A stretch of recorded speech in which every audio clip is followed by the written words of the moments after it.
Hey guys, मैं हूं निहारिका खोसला और स्वागत है आप सबका नेक्स्ट स्टेप ट्यूटोरियल्स में। हाल ही में भारत सरकार ने आरोग्य सेतु ऐप के सोर्स कोड को ओपन कर दिया है और अब ये ओपन सोर्स सॉफ्टवेयर बन चुका है एक तरह से। तो आइए देखते हैं कि इसका मतलब क्या होता है और डिबगिंग का टेस्ट जो लॉन्च किया गया है उसका मतलब मैं आपको बताऊंगी और साथ ही साथ अभी भी क्या प्रॉब्लम है सिक्योरिटी एक्सपर्ट्स को ओपन सोर्स करने के बावजूद भी। इन सब बातों को हम डिस्कस करेंगे इस वीडियो में। But before we begin, do subscribe the channel and share with your friends. आप मुझे PDFs के लिए टेलीग्राम पर भी ज्वाइन कर सकते हैं, लिंक्स आपको डिस्क्रिप्शन बॉक्स में मिल जाएंगे। ऑलराइट, सो 2 अप्रैल को आरोग्य सेतु ऐप लॉन्च करी गई थी। जिन्हें नहीं पता कि ये ऐप क्या है उसकी अलग से वीडियो अपलोड करी गई है, आपको लिंक डिस्क्रिप्शन बॉक्स में दिया गया है। मैं आपसे रिक्वेस्ट करती हूँ आप उन्हें देखिए। ब्रीफली मैं आपको बता देती हूँ, ये भारत सरकार द्वारा लॉन्च की गई एक कोविड-19 कॉन्टैक्ट ट्रेसिंग ऐप है जो अगर सभी लोगों के पास डाउनलोडेड होगी और अगर कोई कोविड-19 पॉजिटिव है तो ये आगाह कर देगी उसको कि आपके 50, 100 या 500 मीटर के अंदर अंदर कोई कोविड-19 पेशेंट है या आप किसी पॉजिटिव व्यक्ति के संपर्क में आए हैं। इस ऐप को लगभग अब तक 12 करोड़ लोग डाउनलोड कर चुके हैं और सरकार ज़्यादा से ज़्यादा इस ऐप को डाउनलोड करने को कह रही है ताकि उतनी आसानी से हम लाइफ को नॉर्मली रिज्यूम कर पाएंगे। जब इस ऐप को लॉन्च किया गया था तभी से साइबर सिक्योरिटी एक्सपर्ट्स और सॉफ्टवेयर डेवलपर्स ये डिमांड कर रहे थे कि सरकार से कि इसके सोर्स कोड को अवेलेबल किया जाए ताकि सबको पता चल जाए कि ये ऐप कैसे बनी है, लेकिन गवर्नमेंट इसको मना कर रही थी। बट अब गवर्नमेंट ने अपना स्टांस बदल दिया है और ministry of electronics and information technology ने अनाउंस किया है कि इस ऐप का सोर्स कोड पब्लिक कर दिया जाएगा ताकि ट्रांसपेरेंसी बढ़े और अगर इसमें कोई फॉल्ट है तो बाहर के जो इंडिपेंडेंट सॉफ्टवेयर डेवलपर्स हैं वो इसको पॉइंट आउट कर सकें ताकि इसमें इम्प्रूवमेंट कर सकें। तो ये सरकार की पॉलिसी है कि जितना भी सॉफ्टवेयर हमारी भारत सरकार यूज़ करती है वो ओपन सोर्स होना चाहिए और ये भी कि उसी की तरफ एक कदम है। ये देखिए, अब आप जानते हैं कि जो हमने ये ऐप का सोर्स कोड रिलीज़ हुआ है, ये एंड्रॉयड ऐप का सोर्स कोड रिलीज़ हुआ है। बट अब तक जो एंड्रॉयड यूज़र्स हैं 98% जो हैं वो एंड्रॉयड यूज़र्स ही हैं जिन्होंने ये ऐप डाउनलोड की है, मतलब लगभग 115 मिलियन के करीब। सो आप मान सकते हैं कि 98% लोग अगर ये यूज़ कर रहे हैं ऐप एंड्रॉयड पे तो ये ऑब्वियसली ठीक ही है। 2% है जो iOS पे कर रहे हैं। इसका जो कोड है वो एक सॉफ्टवेयर है गिटहब, उस पर अपलोड कर दिया गया है। अगर कोई सॉफ्टवेयर डेवलपर है वो देखना चाहता है इसका कोड तो वो यहाँ पे जाके देख सकते हैं। ये देखिए, ये एक सोर्स कोड का एग्जांपल है। सोर्स कोड होता है कोई भी सॉफ्टवेयर हम कुछ भी चलाते हैं उसको चलाने के लिए एक कोडिंग लिखी जाती है। सॉफ्टवेयर की कंस्ट्रक्शन कोड के द्वारा की जाती है। तो कोड एक ईंट या सीमेंट की तरह है जिससे आपका ढांचा खड़ा होता है, उसी तरह जिससे एक ऐप और एक सॉफ्टवेयर का ढांचा खड़ा होता है इस कोड को भी वैसे ही एक सीमेंट की तरह माना जाता है। आइए अब देखें कि ओपन सोर्स सॉफ्टवेयर है क्या। एक सोर्स कोड उस सॉफ्टवेयर का एक पार्ट होता है जिससे कि वो सॉफ्टवेयर चलता है, जिससे हम उसको चलाते हैं, वो फंक्शन करता है। तो जो programmers who have access to a computer's program source code can improve that code. तो जिस भी प्रोग्रामर के पास उस सॉफ्टवेयर का सोर्स कोड होता है वो उसमें कोई भी चेंजेस कर सकता है। जो सॉफ्टवेयर होते हैं वो 2 टाइप्स के होते हैं, एक होता है ओपन सोर्स और एक होता है प्रोप्रीटरी को हम क्लोज सोर्स सॉफ्टवेयर भी कहते हैं। तो पहले देखते हैं कि ये प्रोप्रीटरी और क्लोज्ड सोर्स सॉफ्टवेयर क्या है। इसका एक एग्जांपल है माइक्रोसॉफ्ट कंपनी को तो हम सब जानते हैं, जिसमें हम Microsoft power point, Microsoft word चलाते हैं। तो एक तरह से देखा जाए हम माइक्रोसॉफ्ट को डाउनलोड तो कर लेते हैं, माइक्रोसॉफ्ट के सॉफ्टवेयर को, विंडोज़ को, बट क्या हम उसमें चेंजेस कर सकते हैं? नहीं। तो इसका मतलब ये क्लोज्ड सोर्स सॉफ्टवेयर है, ये एक प्रोप्रीटरी सॉफ्टवेयर है। तो अब देखिए इसकी definition, any software that has to be bought और licensed from the creator of the software. एक ऐसा सॉफ्टवेयर जो हमें खरीदना पड़ता है या जिसका लाइसेंस लेना पड़ता है, किससे? जिसने सॉफ्टवेयर बनाया है उससे, उसको कहते हैं क्लोज्ड सोर्स सॉफ्टवेयर और प्रोप्रीटरी सॉफ्टवेयर। एग्जाम्पल देख सकते हैं माइक्रोसॉफ्ट विंडोज़ और एडोब फोटोशॉप। एडोब फोटोशॉप भी एक फ़ोटो एडिटिंग सॉफ्टवेयर है। अब उन्होंने बोला है the intellectual property rights of the software even if bought और license remains with the creator. अब अगर हमने ये सॉफ्टवेयर ख़रीद लिया है, इसका मतलब ये नहीं है कि हमें उसका सोर्स कोड भी मिल गया है, नहीं, हमें सिर्फ उसको चलाने का लाइसेंस, हमें सिर्फ उसको चलाने के लिए दिया गया है, बट हम उसमें कोई चेंजेस नहीं कर सकते। तो अब ओपन सोर्स सॉफ्टवेयर क्या है? ओपन सोर्स सॉफ्टवेयर वो सॉफ्टवेयर है that refers to a source which people can modify and share because its design is publicly accessible. ये एक ऐसा सॉफ्टवेयर है जो पीपल चेंज भी कर सकते हैं और शेयर भी कर सकते हैं दूसरों के साथ, क्योंकि इसका जो डिज़ाइन है वो सबको अवेलेबल है पब्लिकली। इसके लिए हमें कोई लाइसेंस या कुछ ख़रीदने की ज़रूरत नहीं पड़ती, ये फ्री ऑफ कॉस्ट अवेलेबल होते हैं।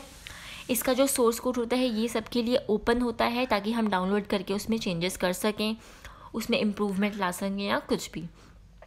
अब एग्जांपल्स क्या है इसके? VLC media player, audacity, Mozilla browser. VLC media player तो हर किसी के, आई थिंक हर किसी के लैपटॉप में अवेलेबल होता है, कंप्यूटर्स में अवेलेबल होता है, क्योंकि इसमें हम मूवीज़, सॉन्ग सब कुछ चलाते हैं, और ब्राउज़र्स भी ऑब्वियसली होते हैं। नेक्स्ट देखते हैं कि why has the source code of Aarogya Setu made public. अब आरोग्य सेतु ऐप का सोर्स कोड क्यों पब्लिक लाया गया है अब इतने टाइम के बाद? हम जानते हैं कि जब अप्रैल 2 को ये लॉन्च हुई थी ऐप, तो IT ministry had explicitly mentioned in the terms that no one was allowed to reverse engineer the app or alter with the coding of the app. जब ये ऐप रिलीज़ हुई थी तो IT मिनिस्ट्री ने specially कहा था कि किसी को अलाउड नहीं है कि वो इस ऐप की रिवर्स इंजीनियरिंग करें या इसमें कोई भी चेंजेस लाएं इसकी कोडिंग में, इसीलिए उन्होंने तब वो पब्लिक नहीं किया था। This led to critics questioning whether the app could be used for surveillance and go beyond its mandate of contact tracing. इसी वजह से कि जो क्रिटिक्स थे जो इस चीज़ को क्रिटिसाइज़ करते थे, उन्होंने क्वेश्चन किया कि क्या ये ऐप सर्विलेंस के लिए यूज़ हो भी रही है या नहीं, या ऐसे ही कहा है कि ये कॉन्टैक्ट ट्रेसिंग करिए, क्योंकि वो तो कोड दिखा नहीं रहे कि क्या है कोड में। जो साइबर लॉ एक्सपर्ट्स और सॉफ्टवेयर डेवलपर्स थे कॉल्ड अपॉन द गवर्नमेंट, उन्होंने गवर्नमेंट को बोला कि वो रिवर्स इंजीनियरिंग को अलाउ करें, अब उसका सोर्स कोड ऐप का पब्लिश करें ताकि हर कोई देख सके कि क्या हो रहा है इस ऐप में, कैसे वर्किंग चल रही है। तो उन्होंने इसको अब सोर्स कोड को ओपन कर दिया, हम जानते हैं। साथ ही साथ उन्होंने एक ये डिबगिंग कॉन्टेस्ट भी स्टार्ट किया है। ये देखिए, find a bug in the Aarogya Setu app और suggest improvements and win cash prizes up to 4 lakh. अब सरकार ने ये एक डिबगिंग कॉन्टेस्ट दिया है कि या तो आप कोई भी गलती निकालिए इस ऐप में, इसके कोडिंग में कोई गलती निकालिए या एरर निकालिए, या फिर कोई इम्प्रूवमेंट के लिए सजेस्ट कीजिए, जिसका उन्हें अच्छा लगा वो उसको रिवॉर्ड करेंगे। ये देखिए इस अवार्ड, जो ये हम अवार्ड्स, ये कॉन्टेस्ट उन्होंने लॉन्च किया, इसको बग बाउंटी अवार्ड भी कहते हैं। बग मतलब एरर निकालना, बाउंटी मीन्स एक award, prize. National Informatics Center said that government's internal assessment found potential vulnerabilities in the app, calling for developers to attempt to solve the concerns in a detailed technical document. Bug bounty program will give rewards in 2 categories. अब जो national informatics centre था, उन्होंने government को कहा है कि उनको काफ़ी सारे इस ऐप में खतरे दिखे हैं, मतलब एरर्स दिखे हैं, तो इसलिए उन्होंने डेवलपर्स को कहा है कि वो सॉल्व करने के लिए अटेम्प्ट कर सकते हैं। अब जो ये बग बाउंटी अवार्ड का प्रोग्राम है, इन्होंने अवार्ड्स 2 कैटेगरीज में डिवाइड किए हैं। एक है कि आप कोई भी एरर निकालिए और वो रिपोर्ट कीजिए, दूसरा है आप इसमें इम्प्रूवमेंट के लिए सजेशन दीजिए। 2 तरह के अवार्ड्स हैं। The program has a goal to partner with security researchers and developer community to test the security effectiveness of Arogya Setu and also enhance its security and build users trust.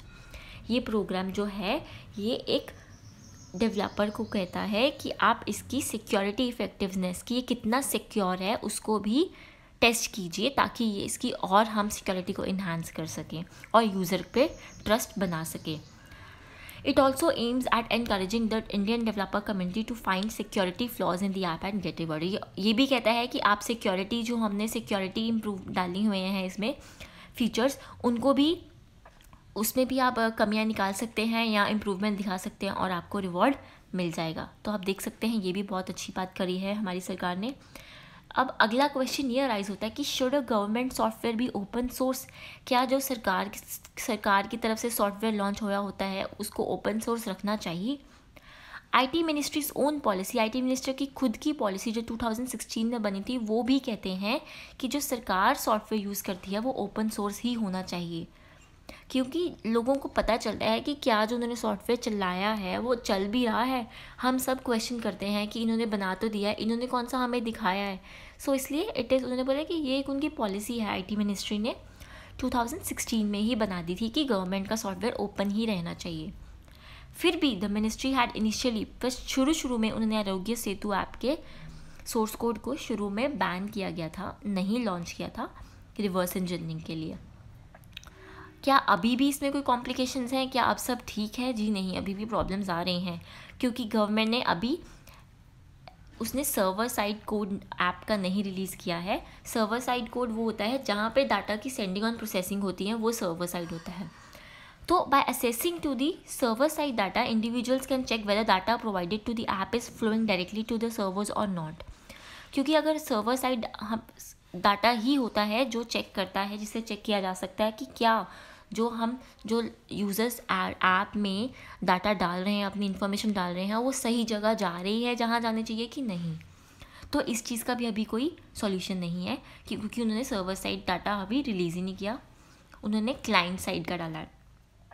If not, either the discrepancy can be reported or clarifications can be sought from the government। क्या सरकार बिल्कुल clarify है कि क्या क्या इसमें problems हैं, क्या क्या हो रहा है, क्या क्लैरिफाई कर रहे हैं वो, और जो सोर्स कोड उन्होंने रिलीज़ किया है वो न्यू वर्जन का नहीं प्रोवाइड किया है, वो ओल्ड वर्जन का प्रोवाइड किया है। तो आप देख सकते हैं ये कुछ कमियां हैं, बट ठीक है, इतना ही बहुत है। इसी के साथ ये टॉपिक यहीं ख़त्म होता है। सब्सक्राइब कीजिए और लाइक बटन को दबाना मत भूलिएगा। Thank you so much.